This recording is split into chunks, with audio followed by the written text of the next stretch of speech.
Gospod župan, zakaj smo v Mariboru tako dolgo čakali na brezplačno brezžično internetno mreže? Na to vprašanje vam težko odgovorim, to bi vam lahko kdorkoli drugi odgovoril. V času mojega županja pa sem storil vse, da sem skupaj z svojo ekipo zagotovil, da Maribor končno dobi brezplačni internet. In s tem smo ga dobili danes, je predan. In moram reči, da sem bil vesel pobude vaših fotografov, ki tudi botrujejo temu, da smo bolj resno in intenzivno pristopili. Danes lahko slike iz nogometne tekme tudi pošiljajo v redakcijo takoj in tudi signal je tako močen, da lahko spostavijo video povezavo, se pogovarjajo s celotnim svetom in to je velika prihodnost za naše najmlajše in za vse uporabnike internetnih strani.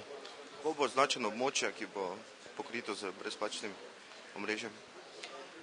Imeli bomo karte v nekaterih naših ustanovah, predvsem bo Zavod za turizem v tako imenovanem TICO in drugih objektih delil te karte in z samim vstopom v mestne predele imamo nalepke, kjer piše brezplačen dostop do brezžičnega interneta, omogoča Mestna občina Maribor, gostinski lokali, kjer to omogočajo in kjer bodo dobili te nalepke namestiti, bomo namestili. Vsi tisti, ki pa kakorkoli uporabljajo, pa tako, ko spostavi napravo, išče brezplačni internet in takoj najde. No, mogoče bi se bilo dobro vseeno zgledovati po kakšnih uspešnih evropskih projektih, kot je na primer Luksemburg. Tam imajo zelo dobre nadzorne. Glejte, mi smo že v Evropi, se ne rabimo po Luksemburgu zgledovati. Moče se kdo iz bolj razvite države lahko zgleduje po nam in kakšno priložnost za svoje mesto najde prav v Mestni občini Maribor.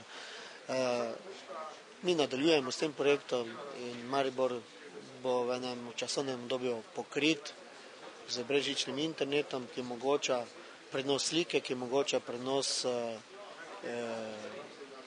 video, povezave in mislim, da je to dovolj, kar človek v vsakodnevnem delu, življenju potrebuje.